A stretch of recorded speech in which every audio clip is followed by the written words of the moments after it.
솔직하게 말해가지고 지금 제일 하고 싶은 게 뭡니까?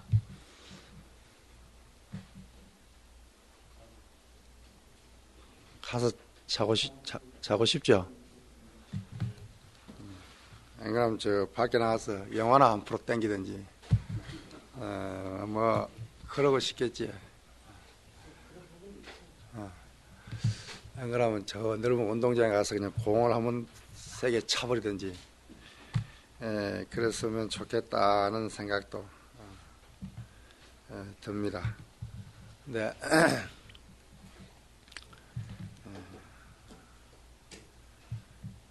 피교육자는 항상 고달픕니다. 그래서 여러분들이 이 짧은 어떻게 보면 기 4년이라고 하는 것이 굉장히 길 수도 있지만은 또 여러분들이 먼 훗날 이 시절을 돌이켜 보면은 굉장히 또 짧을 수가 있습니다. 그래서 긴 어떤 그런 인생을 놓고 본다든가 또 어떤 수행 생활에서 봤을 때 이 강당에서의 어떤 4년의 생활이 정말 여러분들이 앞으로 중로를 하는데 아주 밑거름이 되는 그런 자양분이 될 수 있을 겁니다. 그래서 어렵고 힘들고 또 한편으로 여러 가지 어려운 점들이 많이 있겠지만은 그래도 여러분들이 이 강당을 떠나서 뭐 다른 곳에서 다른 수행처에서 어떤 수행을 한다든지 아니면 어떤 곳에서 어떤 일을 하더라도 이 강당에서의 어떤 4년의 이 생활이 가장 기초가 되고 가장 어떤 그 근본이 되는 그런 수행이 될 수 있을 것입니다. 그렇기 때문에 힘들고 고단하고 그렇더라도 이 4년을 어떤 한 스님이 되어가는 한 과정에서 어떤 어쩔 수 없이 해야 되는 어떤 그런 수동적인 피동적인 그런 어떤 과정으로 보지 말고 내가 어차피 내 스스로 선택한 출가의 길이고 우리 앞에는 정말 수행과 깨달음, 인천의 사표, 보살의 원력이 우리 앞에 기다리고 있는 그런 어떤 입장에서 정말 초발심이 변정각이라는 그런 어떤 입장에서 이 4년을 능동적으로 주체적으로 그래서 임재 스님은 우리가 널리 아는 말이지만은 수처에 작주하고 입처에 개진하라는 그런 언제 어디에 있더라도 항상 주인으로서 당당한 삶을 살아가고 서 있는 그 자리에서 항상 진실할 때 항상 진리를 현현할 때 그것이 어떤 활발한 어떤 당당한 주인공으로서의 어떤 부처로서의 조사로서의 삶이라고 그렇게 우리에게 설해주고 있습니다. 그래서 어렵고 힘들고 고달픈 이 강당 생활이라고 하지만 그 어렵고 힘듦이 정말 이 순간이 정말 행복하다는 가장 행복하다는 그런 느낌을 먼 훗날 돌이켜보는 그런 것보다는 지금 이때 스스로 자각하고 열심히 하는 그런 확인이 될 수 있도록 우리 노력을 해봅시다.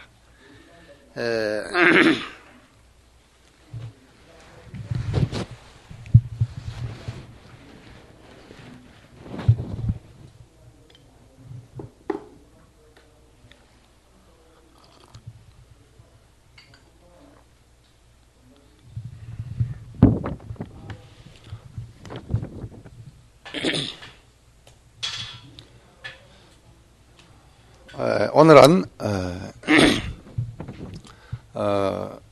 선종의 어떤 그 발전 혹은 도노선의 전개에 대해서 이야기를 할 차례입니다. 어제도 이야기를 했지만은 해능의 어떤 남종선이 혹은 도노선이 북종선을 제치고 어떤 달마선종의 정통 지위를 획득하면서 이 문화에 해능 문화에 많은 제자들이 배출이 됩니다. 그 중에서 이제 대표적인 분이 어제 이야기했지만은 하택 신해, 이 하택 신해의 계통을 우리는 하택종이다 이렇게 말을 합니다.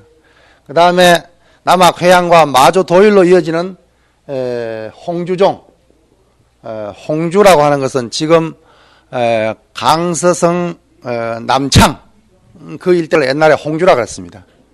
거기에 가면은 개원사란 절이 있는데 지금은 우민사라 그럽니다. 우민사. 지금 강서성 수부가 그 남창인데 그 남창 안에 시내 중심에 가면은 우민사란 절이 있어요. 절이 있는데 여기가 바로 마조 스님이 우리 홍척 스님, 도의 스님, 해철 스님들이 그 바로 서당 지장선사에 가서 법을 이어와가지고 우리나라에 돌아와서 구산선문을 개창했죠. 그때 어떤 그 서당 지장도 바로 이 지금 우민사라고 불리는 홍주 개원사의 방장을, 그러니까 마조의 대를 이어가지고 방장을 하고 있는 그런 어떤 전적이 보이는데, 이 우민사 주지가 아주 젊은 사람이 아주 굉장히 똑똑하던데, 이 사람이 원이 한국에 있는 어떤 유수한 어떤 오래된, 특히 자기들하고 관련이 있는 뭐 실상사라든가 태안사라든가 저 장흥에 있는 보림사라든가 이런 절에 스님들하고 좀 적극적인 문화 교류를 했으면 좋겠다. 그런데 거기에 있는 주의심들은 어째 한 번도 이런 어떤 역사적인 어떤 그런 조정을 찾아가지고 오지를 않는지를 모르겠다. 좀 스님이 가서 부탁을 좀 해달라. 이런 말을 사실 들었습니다. 그래서 여러분들 앞으로 기회가 있으면 홍주 개원사, 마조 스님의 도량이요 서당 지장의 어떤 그런 도량인 우민사를 한번 찾아볼, 이 우민사 개원사 중심으로 해가지고 옆에 백장산, 황벽산, 그리고 좀 더 올라오면 웅거도홍선사가 있던 진여사, 이 진여사란 보통 중국에는 자기 종파를 내세워가지고 가운데 한자를 더 넣는다 그러죠.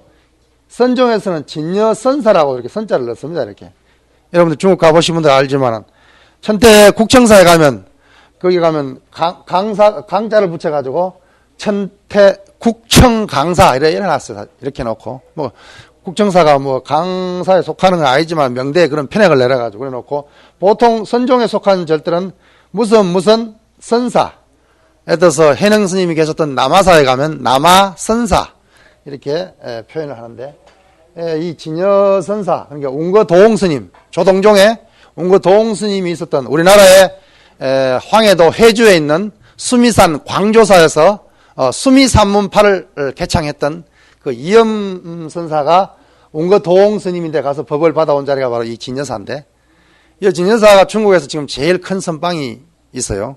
선방의 수자들이 보통 지금 평상시에 한 70명 정도, 결제철에 한 100명 정도가, 대부분이 30대를 중심으로, 20대, 30대. 문화혁명 때 스님들이 다 쫓겨났어요. 대부분이. 우리 역사상에 보면 중국의 범란이 삼무일종이라는 게 있다 그러죠.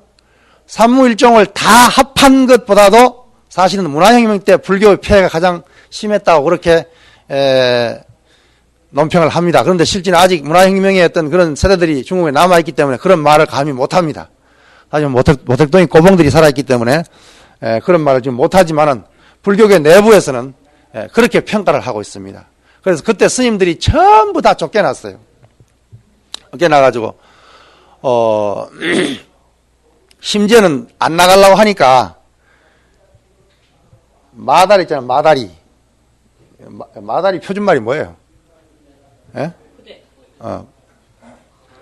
포대입니까? 좀 배로 된 포대, 큰 포대를 만들어가지고 여기 스님을 하나 잡아놓고 여기 여자를 하나 잡아넣어가지고 요 위에 꽁꽁 묶어가지고 갖다 버려버리는 거냐. 그럼 최소한 뭐예요? 최소한 다른 사람이 와서 풀어주기 전까지는 이 안에서 둘이 같이 죽든지 아니면 뭐예요? 풀고 나오든지 다른 사람이 풀어줘 나오든지 나오면 둘이 같이 살아라. 이런 뜻이죠. 그죠? 그래, 심지어는 이런 방법을 동원해가지고 그냥 나는 손가락 안 나가겠다 그러니까 이런 방법을 통해가지고 기분이 좋았을까요? 모르겠어. 하여튼 이래가지고는 갖다 버려요.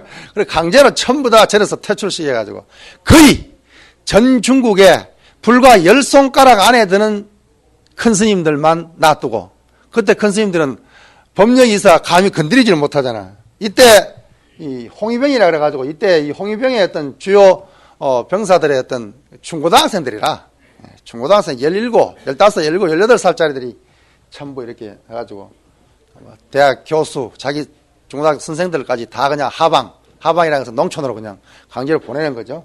그리고 절에 가서 스님들 다 쫓아내버리고 국보 보물 같은 거 다 그냥 가져가 버리고 지금 중국에 있는 대부분 사찰에 껍데기만 남아있어요. 탑에도 보면 중요한 거 다 빼가버리고 그리고 내가 또 그 전에 장개석이가 대만으로 물러갈 때 국보 보물을 갖다 다 가져가 버렸죠. 대만 국립박물관에 가면은 그게 뭐 1년 내내 그냥 이렇게 바꾸어 이렇게 전시를 해도 다 못한다는 그런 보물들이 그렇게 많이 있습니다. 그래서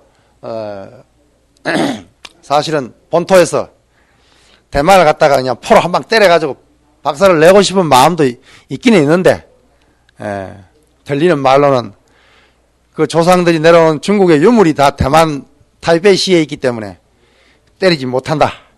이런 말이 나올 정도로 굉장히 대만으로 많이 옮겨간 그런 실정이 있고 그래서 지금 현재 어떤 중국의 스님들이 70대, 80대, 100살 이 정도 되는 사람들은 전부 방장들이고 그 다음에 60대가 거의 없어요. 50대가 없습니다. 40대 후반이 없어요. 그래서 지금 40대 초반부터 30대, 20대. 그래서 저 남방 쪽으로 가면 30대 중반, 30대 후반이 방장 스님이 참 많아요. 예? 30대, 40대 되시면 방장. 맞아요. 그리고 중국 같은 경우에는 어떤 주지제가 아니라 그냥 주지를 그냥 방장제로 해가지고 어떤 방장 중심으로 해가지고 그러니까 우리나라 같으면 주지 스님이라고 해야 될 사람이 방장이란 직함을 가지고 그래서 가서 대화를 해보면 아직 나이도 상당히 우리보다 훨씬 아래인 사람이 방장이라고 윗자리에 딱 앉아가지고 그렇게 하는 걸 이제 들어보는데 그래서 어쨌든 간에 지금 현재 중국 불교는 한 스님들이 한 25만 정도 이건 물론 이제 저 티베트에 있는 라마 몽고 쪽 내몽고 쪽에 있는 라마성들 그러니까 이제 그 밀교의 라마성들까지 다 포함해서 겠지만은 한 25만 정도 사찰이 한 2만 정도 근데 대부분 한 반 정도는 아주 문화재 관리국에서 관리를 하고 한 3분의 1 정도는 이제 스님들이 있고 또 그 나머지는 이제 반은 대웅전은 접수를 하고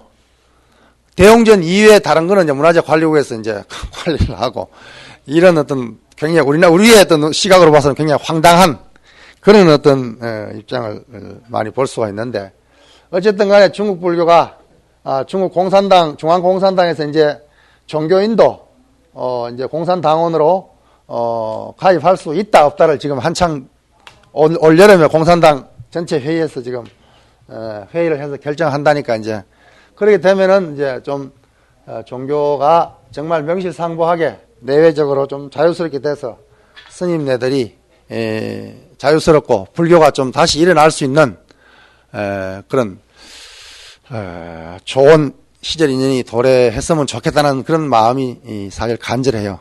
근데 그 중에서도 이제 이 진여사가 바로 중국 근대에서 가진 그 유명한 선사가 허운 선사라고 빌허자, 구름문자, 허운선사라는 분이 있는데, 이분이 이제 그 오가 7종 가운데 오가를 갖다가, 다, 전수를 해가지고, 자기 제자들에게 이렇게, 법을 전하는, 물론 이제 뭐, 법이 중간에 이렇게, 자기들은 내려왔다고 그래 하지만 좀 희미하고, 그러니까, 뭐, 원사라는 어떤 그런 방법을 동원했겠죠. 해가지고, 이 허운 스님이 오가를 어떤 받아서, 제자들에게 이렇게 나눠서 지금 다시, 오가가 다시, 부흥된, 재건된 그런 어떤, 모습을 보이고 있습니다. 이분은 정말 중국 불교의 어떤 선 쪽에서 굉장히 어떤 그런 선의 중흥조라고 있고, 태어 스님이라고,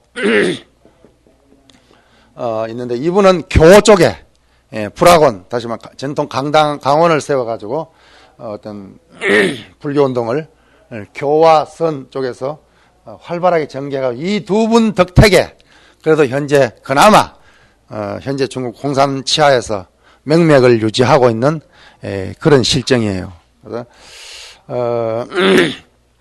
이 진여사도 역시 허운 스님에 의해 가지고 다 폐해됐던 걸 갖다가 이 진여사가 보면 그 산 이름이 운거산인데 옛날 운거도홍 스님이 있던 운거산에 차를 타고 택시를 타고 한 40분, 50분, 1시간 정도, 이렇게 올라가요. 이렇게 산길을 올라가니까 꼭대기에 거의 정상 가까이 가가지고 큰 벌판이 이렇게 전개되는데 주위에 산이 이렇게 연꽃처럼 이렇게 들어가 있고 옛날 뭐 1000명, 1500명의 어떤 대중이 살 수 있도록 그 도량이 되어 있더라고 올라가니까 이분들이 부러지는 게 선농일치인데 농사를 갖다 자급자족 할 수 있도록 주위에 어떤 그 논밭 전지가 많이 있고 뒤에 또 차밭이 많이 있어가지고 조주차라고 하는 것이 우리 조주차라고 말 알고 있다죠.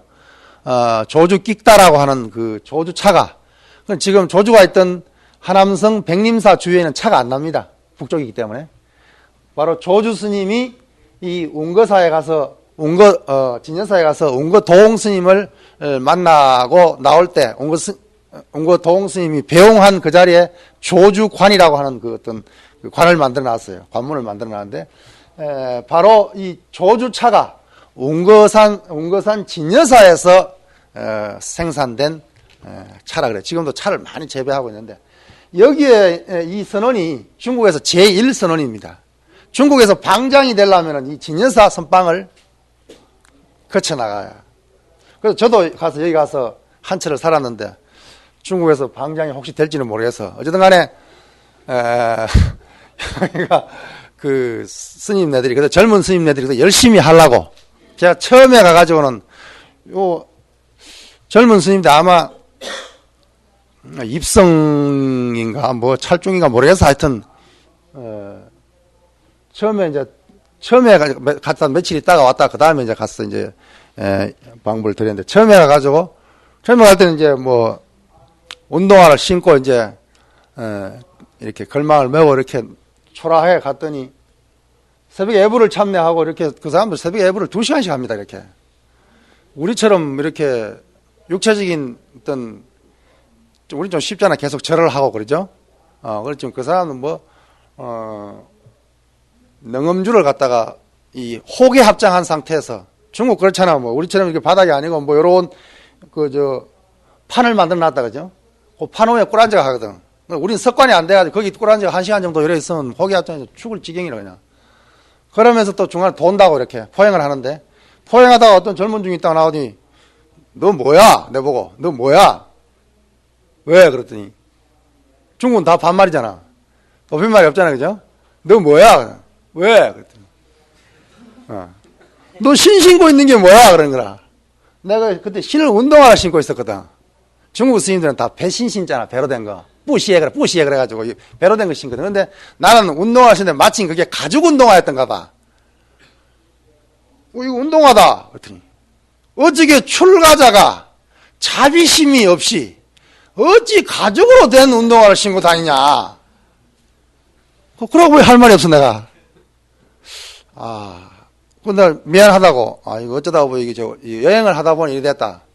중이 또 무슨 여행하냐 그러더니. 중국 스님들 입장에서는 여행이라는 것이 호사스러운 거니까 여기에서 오대산에서 저쪽 뭐 보타산을 옮겨간다든가 오대산에서 고화산을 옮겨갈 때 그게 우리는 여행이 될 수 있겠지만 그 사람들은 어떤 뭐 여행이라는 개념이 아니니까 입석표 끊어가지고 그냥 짐짝처럼 실려가는데 무슨 여행이겠어 그냥. 그렇기 때문에 여행 개념이 아닌데 여행이라는 건 무슨 중이 여행이냐. 여행이 할 수 있는 거 아니냐. 한참 이야기하다가 도저히 안 되겠다. 나 한국 사람이다. 그랬더니 그럼 진작 말하지. 그렇게. 그래서 이 젊은 스님들 아주 혼난 적이 있어요. 어떤 의미에서 중국, 대만도 그렇고, 중국 본토도 그렇고, 그래도 젊은 스님들이 뭐 깊은 학문적인 어떤 성과라든가 어떤 깊은 선지는 아직까지 바랄 수는 없지만, 그래도 계율 하나만큼은 우리가 따라 배워야 될, 가죽 운동화 신고 다닌다고 그냥 자비심이 없다고 할 정도로, 우리는 그런 마음이 없잖아요. 빼딱구도 딱 신고, 까만 구두 신고, 다니는 것이 보편화되어 있잖아요. 별로 의식이 없잖아요. 그죠? 모르겠어. 그냥 자본주의와 사회주의의 차이인지는 모르지만은. 어쨌든 간에, 그건 내가, 율하는 사람인데 나중에 한국에 들어와서 물어보니까 부처님도 율장에 해충이나 독충의 피해를 위해 가지고 방지하기 위해서 어떤 때는 그런 가죽 신을 신는 걸 허락했다고 그러던가 어쨌든 확실히는 모르겠어. 하여튼 율사 뒤에 계시는 우리 강사 스님들 이제 물어보면 잘 알겠죠. 그런데 하여튼 이 진여사에는 그래도 젊은 스님들이 열심히 공부하려고 그리고 다 자급자족합니다. 다 농사를 지어요. 그런 의미에서 보면 우리 한국 스님들은 여러분들은 지금 농사 짓고 있지는 않잖아. 그렇죠? 어쨌든 갖다 주는 고향을 먹고 있잖아. 하여튼 간에 시주에 얻어하고 있잖아요. 그 사람들은 실제로 하루에 8시간씩 정진하고 하루에 8시간씩 장무, 그리고 농사 짓고 하루에 8시간 잔다 하지만 8시간이 다 자지겠습니까, 이게? 보통 우리가 9시 종치면 잔다 그러지만 자집니까, 그게? 일이 많이 있고 또 이게 안 그래요? 굉장히 고달픈, 그런 어떤 중노릇을 하고 있는데, 그게 비하면 우리 한국 스님들은 정말로 어떤 의미에서는 행복한 거예요. 대만에도 가보면은, 대만에 스님네들이 부탁을 한다고, 제발 한국 스님들 대만에 놀러 와가지고 호텔에 잠자고, 맥주 좀 마시고, 맥주병 호텔에 놔두고 가지 말라고. 그런 부탁을 해요. 대만 같은 경우에는 실제로, 스님네들이 일반 식당에 못 들어갑니다. 대만은 아열대 기후라 가지고 채소가 계속 많이 나잖아요. 신선한 채소. 그래서 채식이 세계에서 가장 잘 발달된 나라가 대만이라고 말할 수 있는데, 그래서 소채 식당과 육식을 다루는 식당이 이렇게 구분돼 가지고 스님네들이 일반 식당에 딱 들어가면 주인이 딱 막아서 이렇게 스님은 여기 들어올 때가 못 됩니다. 스님이 들어오면 제가 죄를 짓게 됩니다. 저쪽으로 가십시오. 이래요. 실제로 들어가니까 그럽디다. 근데 우리 한국 스님들은 구분이 없잖아, 그냥. 쓸데없는 소리 하지 마라, 나 여기 들어간다고, 들어가면. 그러고, 대만 스님들은 호텔에, 특별한 이유가 아니면 호텔에 안 들어가요. 호텔에 잠을 안 자요. 다 절에 가서 자지. 그 습관이 돼 있어요. 근데 한국 스님들은 서울에 가도 조계사 가서 잘 안 자라잖아, 그냥. 조계사 잠도 잘 안 재워주고. 여관에 가서 자고, 사실 그런 것이 일반화돼가 있잖아요, 또 남 피해 안 주려는 그런 배려도 물론 있겠지만, 어떻게 스님들이 절에 자야 된다는 그런 입장에 봤을 때는 좀 나쁜 점이 있지, 사실. 대만의 입장에 봤을 때. 그러니까 스님, 대만에 여행 왔으니까, 모처럼 여행 왔는데 또 대만 절에 찾아가가지고 새벽에 애불 모시고 그렇게, 자려고 하겠으면, 그러니까 호텔에 자는 거는 당연한데, 자면 곱게 자지, 꼭 밤에, 맥주를 마시고, 맥주병에 담배 꽁초 잡아 넣어놓고, 그래, 가버리면은, 이게 자기들, 인데 돌아온다는 거라. 호텔 지배인들의 호텔 종업원들이, 한국 스님들, 한국 불교가 왜 이러냐고. 한국 불교가 다 그런 건 아니잖아요. 그런데 일부 스님들이 그래 버리면, 그게 이제 다 얼굴에 다 먹칠을 하는 거예요. 그러니까, 담배는 피우지 말아야지. 여러분 생각 어때요? 속가에서 담배를 피우다가 들어왔더라도 생사를 끊으려고 들어온 사람이 담배 하나 못 끊으면 그게 되겠어, 그게? 그거 신도들 앞에서 할 수 있는 것, 일반 사람들 앞에서 할 수 있는 것만 하면 돼. 신도들 앞에서 못하고 큰 스님 앞에서 못하는 거, 뒤에 화장실 가 꼬불쳐 앉아가지고 말하고 있으면 그 얼마나 꼴상스럽단 말이야. 안 그래요? 큰 스님 앞에서 그냥 막 술을 먹을 수 없잖아요. 술을 마시고 담배를 피우고 여자를 가까이 하고 최소한 이런 기본적인 출가 사문이면 이런 건 안 해야 되는 거예요. 물론 여러분들은 뭐 그런 거하고 상관이 없는 사람에게 걸고 부스럼이겠지만은 여러분들도 이제 강당을 졸업하고 선방에 가고 나중에 또 이제 중로를 좀 해가지고 10년, 20년 돼가지고 조금 그들먹거릴 때쯤 되면은 혹시 또 그렇게 될 수도 있어. 그러니까 선배들 좋은 것만 따라 배우고 안 좋은 거는 절대 따라 배우지 말아요.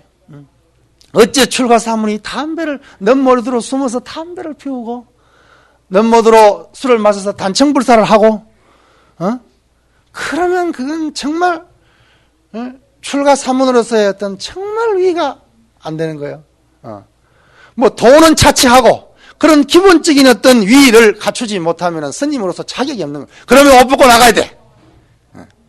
삼보의 정제를 축내지 말고 자기를 속이고 부모를 속이고 출가 도반을 속이고 시주를 속이는 사회를 속이는 그런 나가야 돼. 실제로 여러분들은 송광사 강당은 우리 전국 강당 중에 가장 모범이라고 하니까 여기 출신 스님들은 어디 가더라도 참 1등 수자, 1등 하긴 1등 스님이 되지 않겠나 이렇게 생각하면서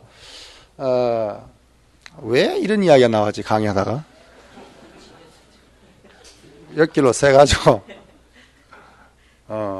사실은 이렇게 하다가 엿길로 나가는 게 제 특기인데 어제까지는 그냥 진도를 나가야 되니까 사실 진도 나갈 게 많은데 어제 뭐 이 중에 내 조카 상자 한 사람이 있는데 오더니만은 뭐 사숙님 너무 피곤합니다.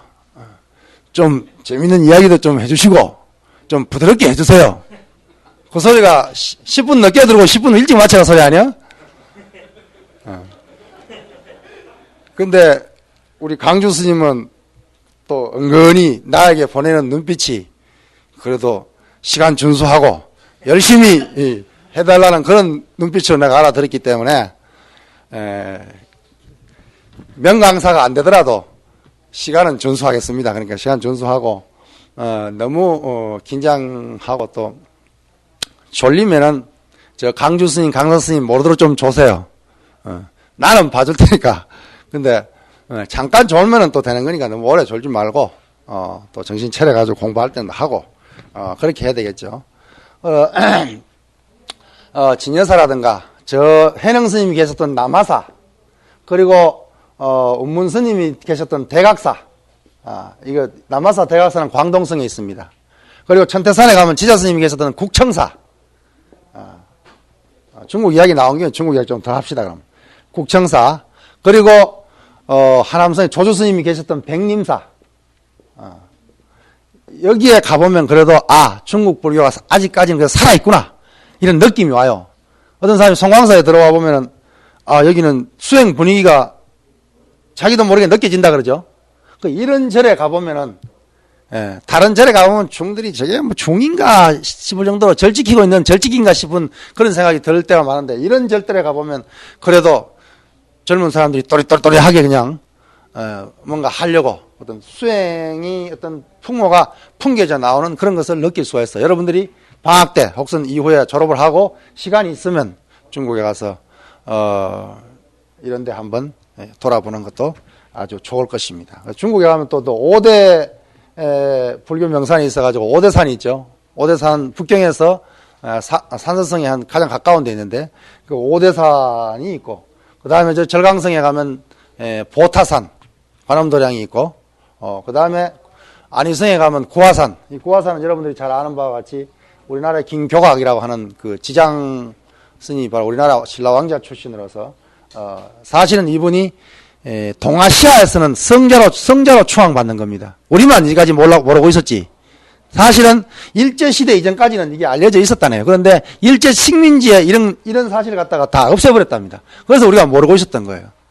이 동아시아, 다시 말하면 중국, 한국, 일본, 필리핀, 인도네시아, 싱가포르, 이쪽의 불자들은 전부 고아산을 다 참배를 합니다. 그래서 지장보살은 정말 동방의 성자로, 그럼 우리 민족 출신 중에 이순신 장군보다 더 위대한 분이 바로 이 세계적으로 위대한 분이 이 지장보살 김교학 스님입니다. 우리는 그런 것을 잘 모르고 있었는데, 그래서 지장보살의 화신으로서 이제 한 어떤 도량을 이룩하고 있는 분이죠. 그 다음에 저 사천 성도에 가면은 아미산이 있습니다. 그 아미산이 가장 우리나라의 절하고 가까워요. 보통 다른 절들은 보면 속가하고 절하고 같이 이렇게 다 같이 이렇게 혼재해 있는데, 아미산 가면은 밑에 칠학지구가 따로 있고, 보국사부터 해가지고 절에 위에 절이 따로 이렇게 있어요. 그래서 아주, 인상적입니다. 그리고 하나 더는 이제, 미륵도랑이라고 그래가지고 포대화상 있잖아요.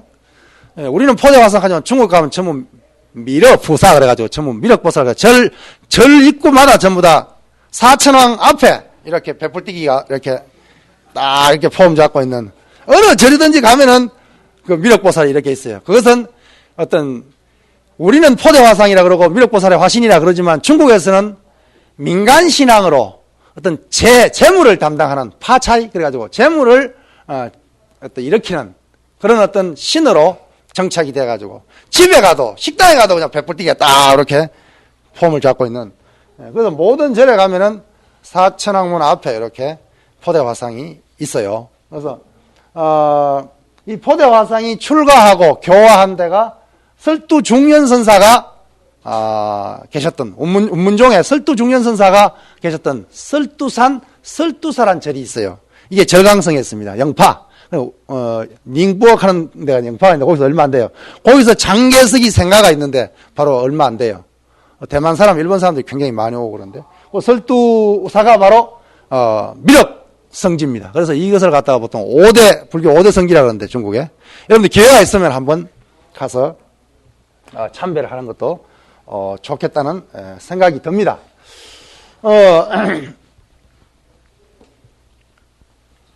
그래서 마조 도일에 의해 가지고 홍조종이 성립이 되고, 그 다음에 청원 행사 밑에 석두희천이 났다 그랬죠. 석두희천 선사가 나가지고 이것이 이제 석두종으로 하택이 하택종. 그래서 이제 사실은 처음에 해능 당시에 혹은 해능 멸후 바로 그때는 하택종이 가장 성행했던 것입니다. 하택종이 천하를 주름 잡았어.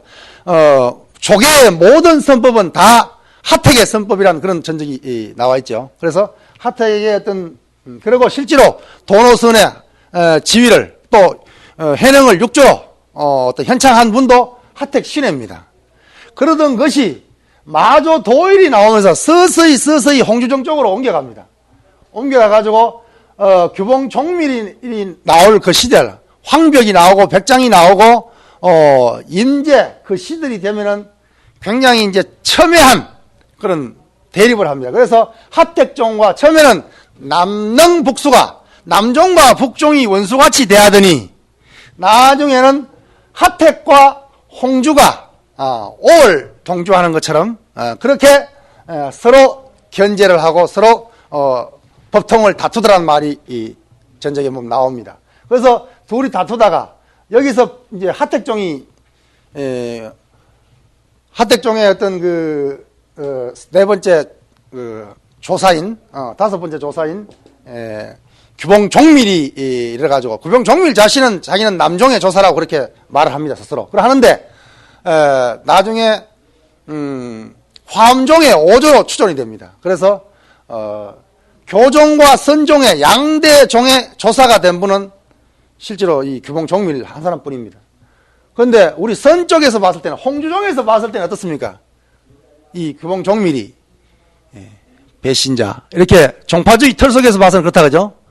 왜냐, 선종에서 교종으로 어떤 그 하택종에서 화엄종으로의 어떤, 사실 뭐 이전에 간 것도 아닌데 그냥 화엄종 사람들이 이렇게 추존을 한 것인데, 그래서 서서히 이제 선의 족보에서는 하택종이 자치를 감추고 대신 석두종이 등장을 해서 하택, 홍주, 석두가 사실은 삼족, 삼족으로 정립을 하다가 나중에 하택종이 멸하면서 홍주와 석두종이 두 어떤 계통이 돼가지고 발전하죠. 그래서 이 마조 스님은 중국 불교 역사상에, 아니 세계 역사상으로 해도 상관없을 것입니다.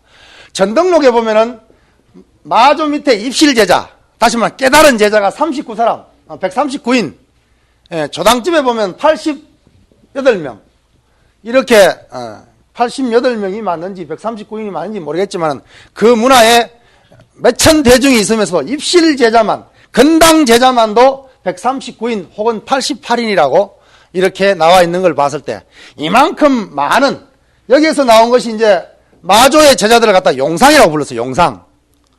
용과 코끼리. 그래서 용상이라고 해서, 그래서 마조 스님 제자가 하도 많으니까 용상방에다가 이렇게, 다시 말하면 용상방 있죠. 저기다가 이제 떡 서가지고 누구 아무 때 입실 건당, 누구 아무 때 입실 건당 하도 많으니까 그것이 사실 용상방의 시초입니다. 용상방에. 요즘은 뭐예요? 방장 스님부터 저 밑에 행자까지 소인 목록이 다 적혀 있다 그러죠. 근데 옛날에 이제 마조 스님의 밑에 용상이 하도 많이 나가지고, 훌륭한 제자들이 하도 많아가지고 용상방을 만들지 않을 수 없는 그런 지경에 이르렀다 그래요. 그 중에서 가장 걸출한 제자가 마조 당시에는 서당지장입니다. 그러나 훗날 법통이 전개되고부터는 백장해가 정통으로 되는데, 마조 당시에는 왜 서당지장이 정통이었냐 알 수 있느냐 하면은 공공산 보화사라는 절이 있습니다. 강서성에 가면 그 절에 마조 스님이 가장 먼저 수행을 하다가 가장 먼저 방장으로 취임한 절이 공공산 보화사입니다. 이 보화사고, 그리고 가장 자기 어떤 행화 도량을 삼았던 것이 아까 이야기했던 홍주의 개원사입니다. 이 개원사. 그래서 보화사의 방장으로 있다가 개원사로 가면서 이걸 갖다가 상수제자인 서당지장에게 방장을 물려줬어요. 그리고 여기 개원사의 방장으로 있다가 열반하면서 돌아가시면서 역시 서당지장에게 방장 자리를 물려줍니다. 그리고 우리나라에서 이 해동에서 멀리 찾아간 사람이 백장스님을 먼저 찾아간 것이 아니라, 물론 백장스님이 나중에 가서 서당지장과 똑같이 모셨다라는 그런 구절도 있긴 있지만은, 서당지장스님을 이 공공산 보화사가 굉장히 멉니다. 광동성 참 가까이 있는 그 강서성인데, 거기에 지금 가도 막 교통이 그렇게 나빠요. 그냥 나빠가지고 차도 안 들어가서 그냥 오토바이 빌려가지고 빌빌 타고 그래 들어가야 되는데, 여기가 가니까네 뭐 동국대학의 조영록 교수가 왔다 갔다 그러고, 또 선문화의 최석환 씨가 왔다 갔다 그러고, 스님들은 아무도 안 왔대. 스님들 제발 좀 왔으면 좋겠다. 여러분들의 조정인데, 조정이라고 하는 것은 우리의 조사들이 가서 법을 받아온 걸 갖다 조정이라고 합니다. 조정인데, 일본 사람들은 자기 나라 사람들이 옛날 조상들이 다녀간 데는 전부 다 와가지고 그냥 절 반드시 해놓고 팻말 비싸게 해놓고, 그런데 한국 사람들은 깜깜무소식이 되더라. 한국 스님들도 좀 왔으면 좋겠다. 물론 와서 좀 도와줬으면 좋겠다 이 말이겠죠. 그냥 초라하게 옛날 명성은 온데간데 없고 그냥 그 명맥만 유지하고 있더라고. 그 주의 스님이 한 60대 된 노장인데 그냥 강서성 사투리로 뭐라 하는데 하도 못 알아듣겠어 그냥. 그래서 강서성 촌놈 중에서 이 표준말을 하는 애를 데려가가지고 같은 중국말이면서 또 이렇게 통역을 해가지고 나는 배운 것이 이제 표준말이니까 강서성 사투리는 못 알아듣고 못하니까, 그래가지고 겨우 이제 통역을 했는데, 제발 좀 많이 와줬으면 좋겠다고. 그래서 할 수 없이 그냥 주머니에 있던 돈 다 털어놓고 그냥, 털어놔봐 얼마 되겠습니까? 그래놓고, 며칠 자고, 그래 왔는데, 어쨌든 간에, 이 보화사나 어떤 개원사를 봤을 때 서당지장 스님이 상수였던 것 같아요. 그런데 서당지장 스님 밑에 도의 스님, 홍척 스님, 해철 스님, 또 한 분이 있는데 이름은 생각이 안 나는데 그 네 분이 상수제자가 나와서 전부 돌아와 버렸다. 귀국해버렸단 말이에요. 그러니까, 중국의 법이 다 동방으로 가는구나. 이런 말이 나올 정도로, 그 백장 스님이 한 말이죠. 그렇게 하다 보니까, 한족 입장에 봤을 때는 뭐예요? 마조의 정통법이 다 신라로 가버렸다는 건 말이 안 되잖아요. 그죠? 그래서 백장이 이제 드디어 이제 상소가 돼가지고, 백장이 정통을 해서 백장 밑에 황백이 나고, 황백 밑에 임제가 나잖아요. 그죠? 그래서 사실은 백장 밑에 황백과 위산영우, 위산영우가 나면서 위산영우와 제자 앙산해적이 합해가지고 위산과 앙산 합해서 위앙종이 생깁니다. 그래서 이 위앙종이 5가 중에 가장 먼저 생기는 종입니다. 이 위앙종의 개조 위산영우와 앙산해적 사제지간인데 그 앙산해적 밑에 신라의 순지하는 스님이 있어. 순지 여러분 들어보셨습니까?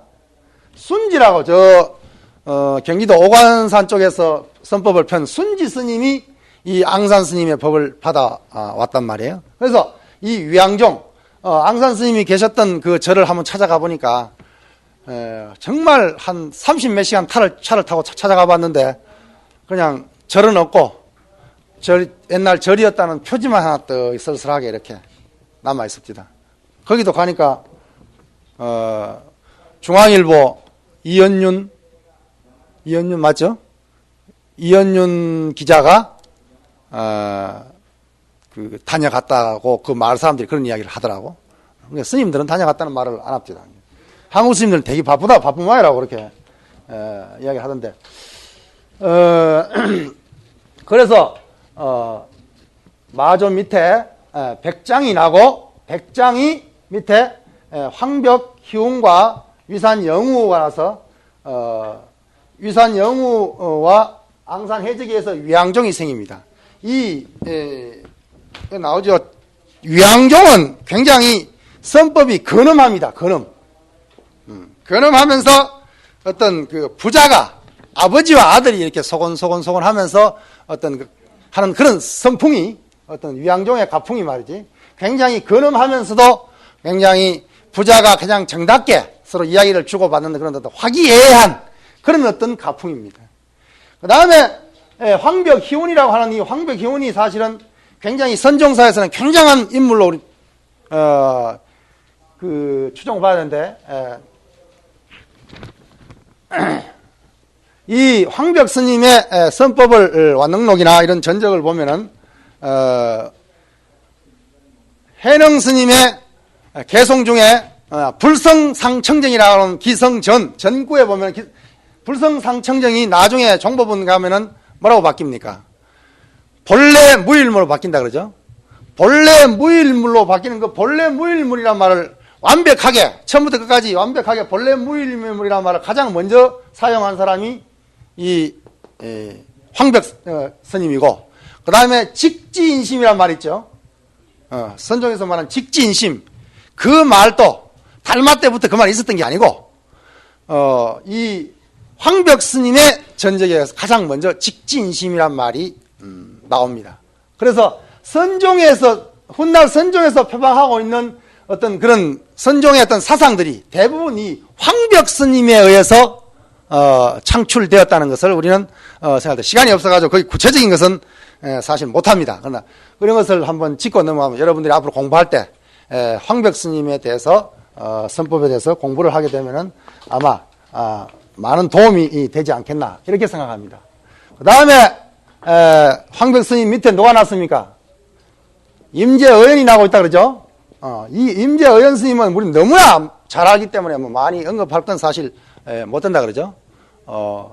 사실은 황벽 스님 밑에서 3년 동안 있다가 아무 가르침이 없었는데 어떤 수자가 와가지고 방장을 한번 참문했는가? 참문한 적 없습니다. 왜 참문하지 않느냐? 가서 한번 참문해봐라. 그럼 뭘 묻습니까?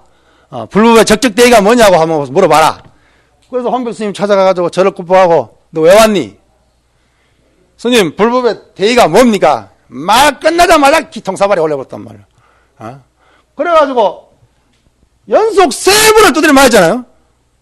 그래 한마디도 듣도 못하고 두드려 맞고는 뭐 기분도 시원찮고 가르쳐 주지도 않는 것 같고 그래가지고 보따리 사가지고 그냥 가라고 그러니까 이제 그 가보라고 했던 그 사람이 그러지, 미리 황벽 스님 내가 저 애가 보니까 보통 애가 아니니까 법기인 것 같으니까 끝까지 잘 지도해 주십시오. 이랬죠. 그죠? 그러니까 그냥 걸망지고 그냥 갈락하는 거 보고 중들 특기가 그냥 걸망지고 가버린 거잖아요. 그냥 가지 말고 방장 스님한테 인사나 하고 가거라. 그래서 그냥 마지못해 인사를 갔더니 시원찮은 놈 가기는 어디로 가냐? 그러니까 그냥 길 떠납니다. 대우인데 찾아가 봐라. 고안에 있는 고안 대우인데 찾아가 봐라. 그래 고안 찾아가가지고 너 어디서 왔느냐? 그러니까 황벽처에서 왔습니다. 황벽 스님께서 왔습니다. 황벽 스님이 뭘 가르치느냐? 불법을 물었는데 3번이나 그냥 터지고 왔습니다. 뭐 내인데 무슨 허물이 있는지 없는지 모르겠습니다. 이랬단 말이야. 이놈의 자식아, 3번씩이나, 한 번도 아니고 3번씩이나 그렇게 높아심절하게, 자상하게, 알뜰하게 법을 일러줬는데, 너는 그것도 모르고 자식이 여기 와가지고 내인데 허물이 있느냐, 이놈의 자식 그러면서 그냥, 둘이 패줬단 말이야. 패주는 그 순간에 펄떡. 그럼, 어째서 패주는 순간에 깨쳤는지는 모르겠어. 요즘 말로 하면 화두일념의 어떤 상태에서 줄탁동시란 말이 있다, 그죠? 병아리가 계란 안에서 이제 다 부화가 되면은 나오려고 이제 주디를 이렇게 밖으로 향해 요렇게 내밀고 있으면 어머니가 그때를 딱 알아가지고 어미닭이 알아가지고 탁 찍어줘야 된다 그러네, 그게. 그걸 줄탁동시라고. 스승과 제자가 어떤 깨달음의 순간에 이게 깨달음을 열어주는, 인가하고 열어주는 그 순간을 갖다가 도가에서 말하는 어떤 줄탁동시라고 하는 어떤 그걸 인용해 표현을 하는데, 그래서 거기에서 이제 임재 스님이 드디어 마음이 열려가지고 하는 말이, 맨 먼저 했는 말이 뭡니까? 황벽의 불법, 우뚜어져, 무다자, 이런 말 했다, 그죠? 황벽의 불법, 황벽 불법, 무다자. 이걸 뭐 해석을 어떻게 해야 될지 모르겠지만 대부분 사람들은 뭐 별거 아니구나. 깨닫고 보니까 별게 아니었지, 그냥. 안 그래요? 그러면서, 다시, 그때 고안 대우가 말합니다. 너는 나의 제자가 아니라 황벽의 제자라고. 요즘 모르겠어.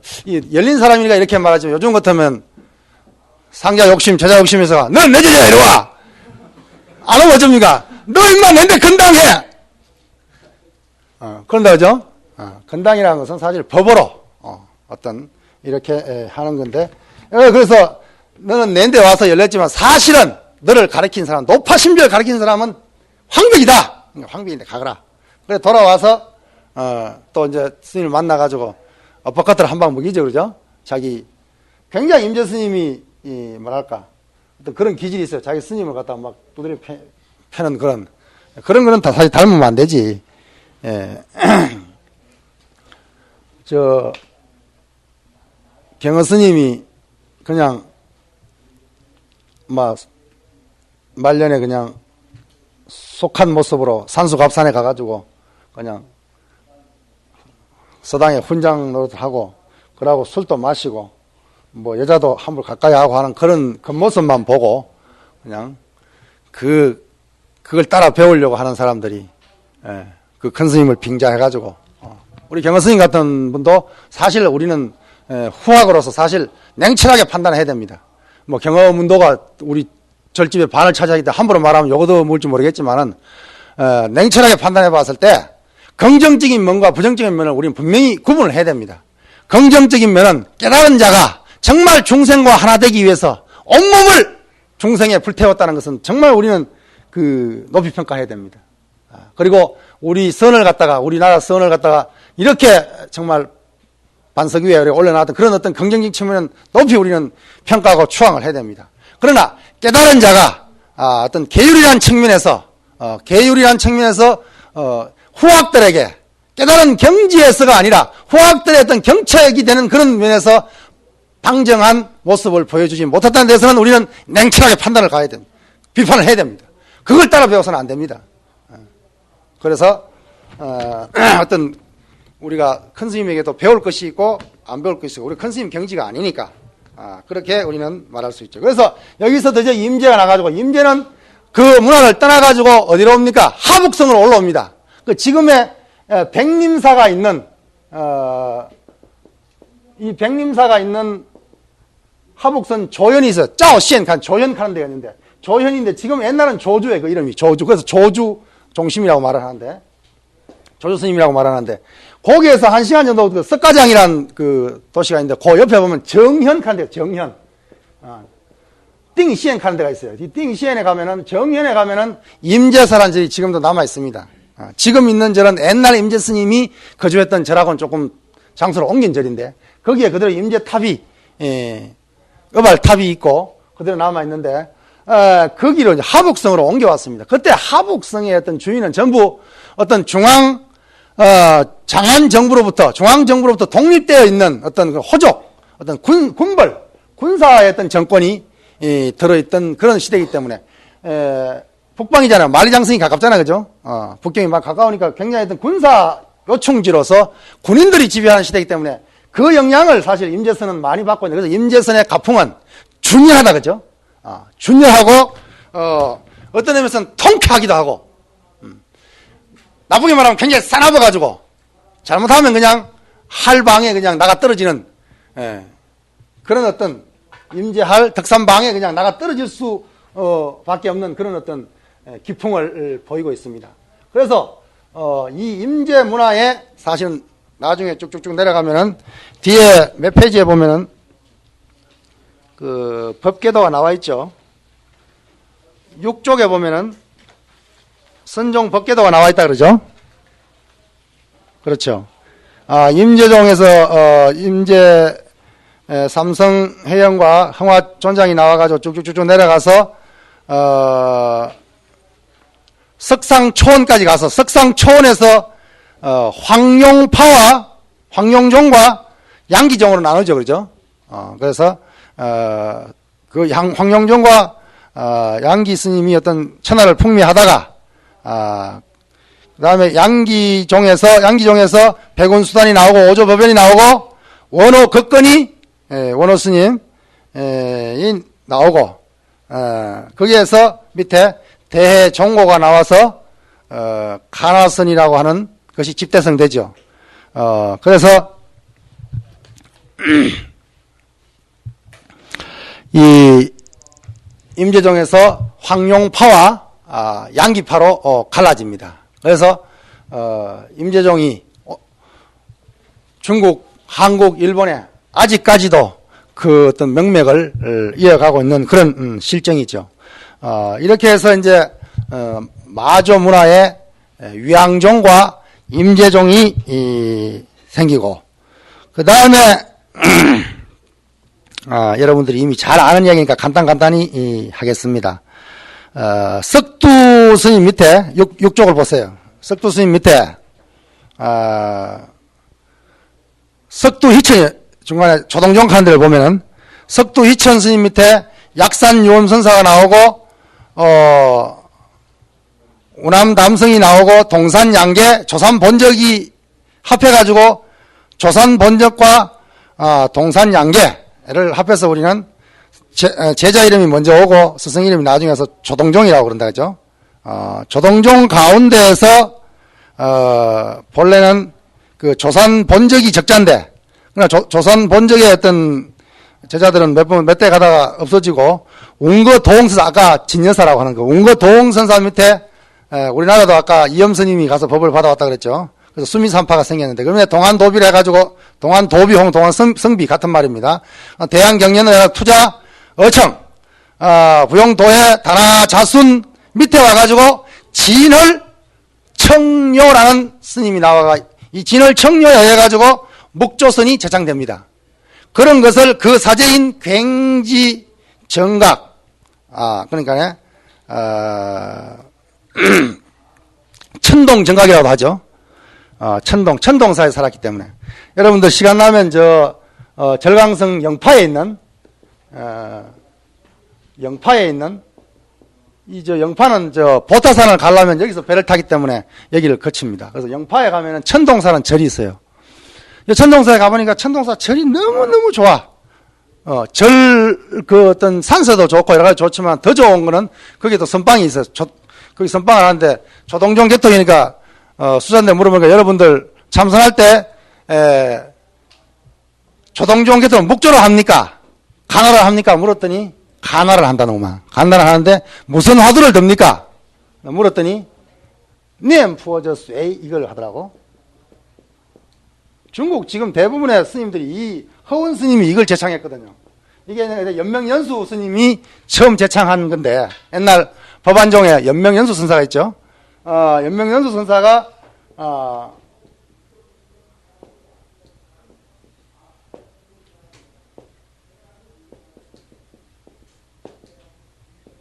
그러니까 연불하고 있는 이놈이 누군가 이 말이죠. 우리말로 하면 그죠? 연명연수 선사가 연불선 어떤 그런 입장에서 연불과 선을 갖다가 어떤 병행하면서 낸 그 화두인데 연불하고 있는 이 주인공이 연불하고 있는 누군가 그것이 이제 허운 스님에 의해 다시 중국에 제창돼 가지고 지금 중국의 한 80, 90% 스님들이 선방 스님들이 대부분 이 화두를 들고 있어요. 물어보면 무슨 화두 들었냐 물어보면 니엔 푸어저 시스웨이 연불자가 누구냐 연불한 자가 누군가 이렇게 들고 있어요. 그래서 지금 천동 굉지 스님이 묵조선을 집대성한 그 천동사에도 이 간화와 연불이 합해진 어떤 이 화두를 들고 있더란 이야기로 10분간 휴식.